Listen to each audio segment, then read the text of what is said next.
सावन सोमवार के व्रत में इस कथा का पाठ करना है जरूरी, वरना अधूरा रह जाता है आपका व्रत। आज सावन सोमवार का पहला व्रत है और इस व्रत करने से आपकी सभी मनोकामनाएं पूर्ण होती हैं और आपको अपार सुख की प्राप्ति होती है।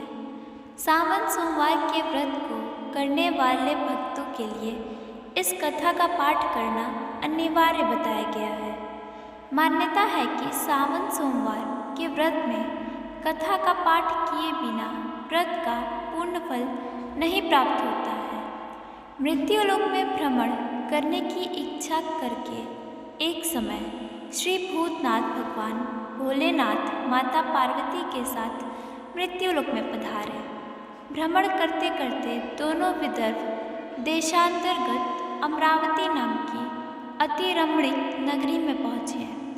अमरावती नगरी स्वर्ग के सदृश सभी प्रकार के सुखों से परिपूर्ण थी। उसमें वहाँ के महाराज द्वारा बनवाया हुआ अति रमणीक शिव जी का मंदिर भी था। भगवान शंकर भगवती पार्वती के साथ इस मंदिर में निवास करने लगे। एक समय माता पार्वती जी भगवान भोलेनाथ को प्रसन्न देखकर बोली, हे महाराज, आज तो हम दोनों चौसर खेलेंगे। शिव जी ने प्राण प्रिया की बात को मान लिया और चौसर खेलने लगे। उसी समय मंदिर का पुजारी ब्राह्मण मंदिर में पूजा करने आया। माता पार्वती ने पुजारी से प्रश्न किया, पुजारी जी बताओ, इस बाजी में हम दोनों में से किसकी जीत होगी?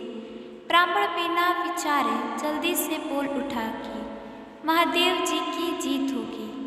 थोड़ी देर में बाजी समाप्त हो गई और पार्वती जी की जीत हुई। पार्वती जी को बहुत गुस्सा आया और ब्राह्मण को झूठ बोलने के अपराध के कारण श्राप देने चले। भोलेनाथ ने पार्वती को बहुत समझाया, लेकिन उन्होंने ब्राह्मण को कोढ़ी होने का शाप दे दिया। कुछ समय बाद पार्वती जी के श्रापवश पुजारी के शरीर में कोढ़ पैदा हो गया। वह बहुत अधिक दुखी रहने लगा। पुजारी को कष्ट भोगते हुए जब बहुत दिन गुजर गए, तब एक दिन देवलोक की अप्सराएं शिव जी की पूजा करने के लिए उस मंदिर में पधारी। पुजारी को कोढ़ के कष्ट को देखकर उन्हें बड़ी दया आई। उन्होंने उससे रोगी होने का कारण पूछा। पुजारी ने निसंकोच सारी बातें बता दी। वे अप्सराएं बोली, हे पुजारी, अब तुम अधिक दुखी मत होना। सावन सोमवार का व्रत भक्ति भाव से करो। पुजारी ने अप्सराओं से व्रत की विधि पूछी। अप्सराओं ने बताया, सोमवार को भक्ति भाव से व्रत करो, साफ वस्त्र पहनो, संध्या व उपासना के बाद आधा सेर गेहूं का आटा लो और उसके 3 भाग कर लो। घी, गुड़, दीप, नैवेद्य, पंगी फूल, बेलपत्र, जनेऊ जोड़ा, चंदन, अक्षत, पुष्प आदि से प्रदोष काल में भगवान शिव की पूजा करो। उसके बाद 3 भागों में से 1 भाग शिव जी को अर्पण करो। बाकी 2 शिव जी का प्रसाद समझकर उपस्थित लोगों में बांट दो और आप भी प्रसाद समझकर खाओ। इस विधि से 16 सोमवार व्रत रखो। 17वें सोमवार को 5 सेर पवित्र गेहूं के आटे की बाटी बनाओ। उसमें घी और गुड़ मिलाकर चूरमा बनाओ। भगवान भोलेनाथ को भोग लगाकर उपस्थित भक्तों में बांट दो। इसके बाद कुटुंब सहित प्रसाद लो तो शिव जी की कृपा से उसकी सभी मनोकामनाएं पूरी हो जाती हैं। ऐसा कहकर अप्सराएं स्वर्ग को चली गई। ब्राह्मण ने यथाविधि 16 सोमवार व्रत किया तथा भगवान शिव की कृपा से रोग से मुक्ति पाकर आनंद से रहने लगा। कुछ दिन बाद शिव जी और पार्वती जी उस मंदिर में पुनः पधारे। ब्राह्मण को निरोग देखकर पार्वती जी ने ब्राह्मण से रोग से मुक्त होने का उपाय पूछा। ब्राह्मण ने 16 सोमवार व्रत कथा सुनाई। पार्वती जी बहुत प्रसन्न हुई। ब्राह्मण से व्रत विधि पूछकर स्वयं ही व्रत करने के बाद उनकी मनोकामना पूरी हुई और उनके रूठे बेटे स्वामी कार्तिकेय स्वयं माता के आज्ञाकारी हुए। कार्तिकेय जी को अपना यह विचार परिवर्तन का रहस्य जानने की इच्छा हुई। वे माता से बोले, हे माता, आपने ऐसा कौन सा उपाय किया जिससे मेरा मन आपकी ओर आकर्षित हो गया। पार्वती जी ने वही षोडश सोमवार व्रत कथा की कथा सुनाई। कार्तिकेय जी ने कहा, इस व्रत को मैं भी करूँगा, क्योंकि मेरा प्रिय मित्र ब्राह्मण बहुत दुखी दिल से परदेश गया है। मेरी इससे मिलने की बहुत इच्छा है। कार्तिकेय जी ने इस व्रत को किया और उनका प्यारा मित्र मिल गया। मित्र ने इस आकस्मिक मिलन का भेद पूछा तो कार्तिकेय जी बोले, हे मित्र, तो हमने तुम्हारे मिलन की इच्छा करके 16 सोमवार का व्रत किया था। अब तो ब्राह्मण मित्र को अपने विवाह की बड़ी चिंता हुई। उसने कार्तिकेय जी से व्रत की विधि पूछी और यथाविधि व्रत किया। व्रत के प्रभाव से जब वह किसी कार्य से विदेश गया तो वहाँ के राजा की लड़की का स्वयंवर था। राजा ने प्रण किया था कि जिस राजकुमार के गले में सब प्रकार से श्रृंगारित हथनी माला डालेगी, मैं उसी के साथ अपनी प्यारी बेटी का विवाह कर दूंगा। शिव जी की कृपा से वह ब्राह्मण भी उस स्वयंवर को देखने की इच्छा से राजसभा में एक ओर जाकर बैठ गया। नियत समय पर हथनी आई और उसने जयमाला उस ब्राह्मण के गले में डाल दी। राजा ने अपनी प्रतिज्ञा के अनुसार बड़े धूमधाम से अपनी कन्या का विवाह उस ब्राह्मण के साथ कर दिया और ब्राह्मण को बहुत सा धन व सम्मान देकर संतुष्ट किया। ब्राह्मण सुंदर कन्या पाकर सुख से जीवन व्यतीत करने लगा। एक दिन राजकन्या ने अपने पति से प्रश्न किया, हे प्राणनाथ, आपने ऐसा कौन सा भारी पुण्य किया था जिसके प्रभाव से हथिनी ने सब राजकुमारों को छोड़कर आपको वरण किया। ब्राह्मण बोला, हे प्रियाण प्रिय, मैंने अपने मित्र कार्तिकेय जी के कथा अनुसार 16 सोमवार का व्रत किया था, जिसके प्रभाव से मुझे तुम जैसी रूपवान पत्नी की प्राप्ति हुई। इस व्रत की महिमा सुनकर राजकन्या को बड़ी हैरत हुई। वह भी पुत्र की कामना करके इस व्रत को करने लगी। शिव जी की दया से उसके गर्भ से एक अति सुंदर, सुशील, धर्मात्मा और विद्वान पुत्र उत्पन्न हुआ। माता और पिता उस देव पुत्र को पाकर अधिक प्रसन्न हुए और उसका लालन पालन अच्छी प्रकार से करने लगे। जब पुत्र समझदार हुआ तो एक दिन उसने अपनी माता से प्रश्न किया, हे माँ, तुमने कौन सा व्रत और तप किया है जो मेरे जैसा पुत्र तुम्हारे गर्भ से उत्पन्न हुआ। उसकी माता ने 16 सोमवार की व्रत कथा पुत्र को बताई। पुत्र ने सब तरह के मनोरथ पूरे करने वाले इस सरल व्रत को सुना तो वह भी राज्याधिकार पाने की इच्छा से हर सोमवार को यथाविधि यह व्रत करने लगा। व्रत शुरू करने के बाद एक देश के विरुद्ध राजा के दूतों ने आकर उसको राजकन्या के लिए वरण किया। राजा ने अपनी बेटी का विवाह ऐसे सर्वगुण संपन्न ब्राह्मण युवक के साथ करके बड़ा सुख प्राप्त किया। वृद्ध राजा के दिवंगत हो जाने के बाद इसी ब्राह्मण को सिंहासन पर बैठाया गया, क्योंकि दिवंगत राजा का कोई पुत्र नहीं था। राज्य का उत्तराधिकारी होकर भी यह ब्राह्मण पुत्र 16 सोमवार व्रत करता रहा।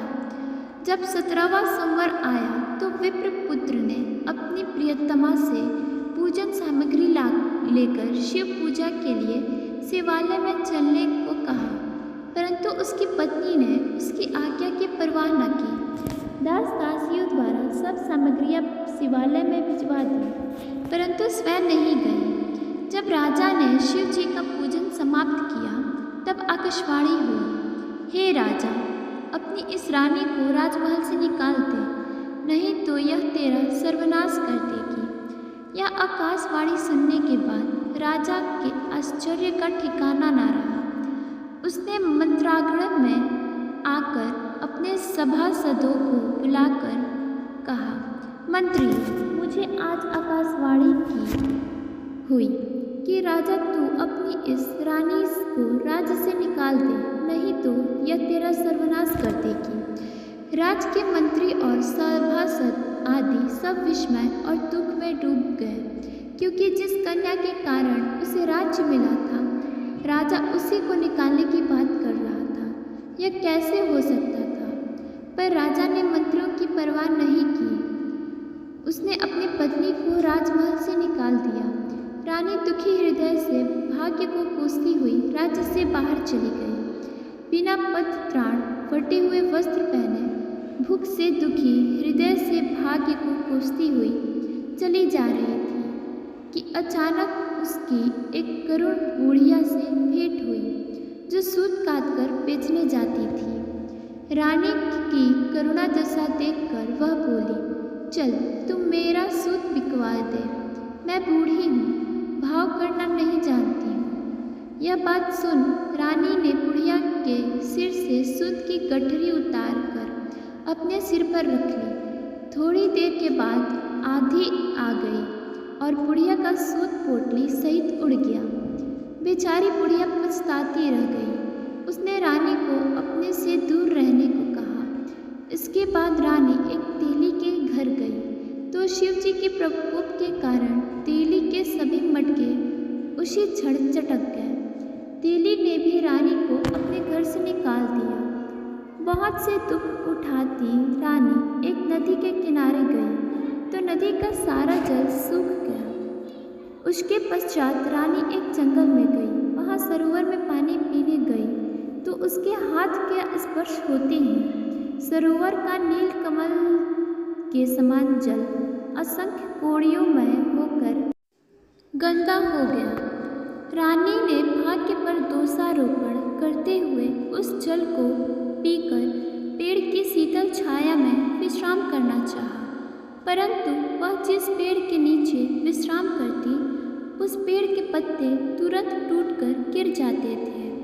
वन, सरोवर, जलाशय की ऐसी दशा देख गौ चराते ग्वालों ने अपने गुसाई जी से, जो उस जंगल में स्थित मंदिर में पुजारी थे, उनको यह बात बताई। गुसाई जी के आदेशानुसार ग्वाले रानी को पकड़कर गुसाई जी के पास लाए। रानी की मुख कांति और शरीर शोभा देख गुसाई जी जान गए कि यह अवश्य ही कोई विधि की गति की मारी कुलीन स्त्री है।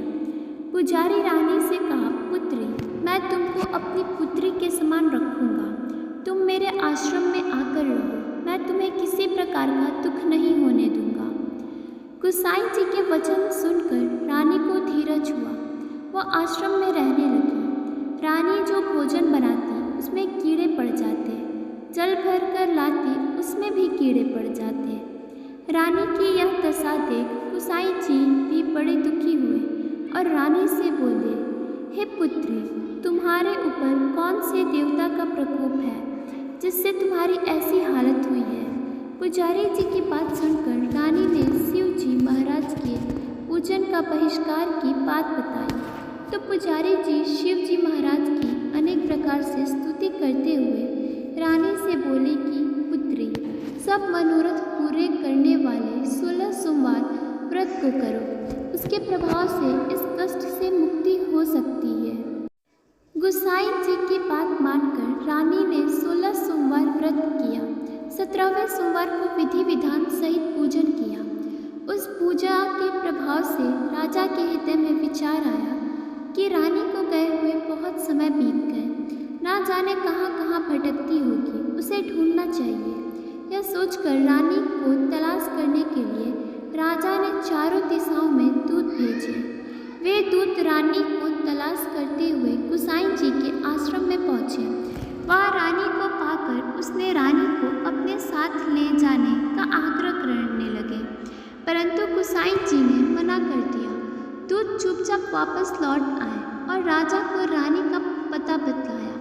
रानी का पता पाकर राजा गुसाई जी के आश्रम में गए और उनसे कहा, महाराज, जो देवी आपके आश्रम में रहती है वह मेरी पत्नी है। शिव प्रकोप के कारण मैंने उसको त्याग कर सारे राज्य में उत्सव मनाया गया और चारों तरफ प्रसन्नता की लहर दौड़ गई।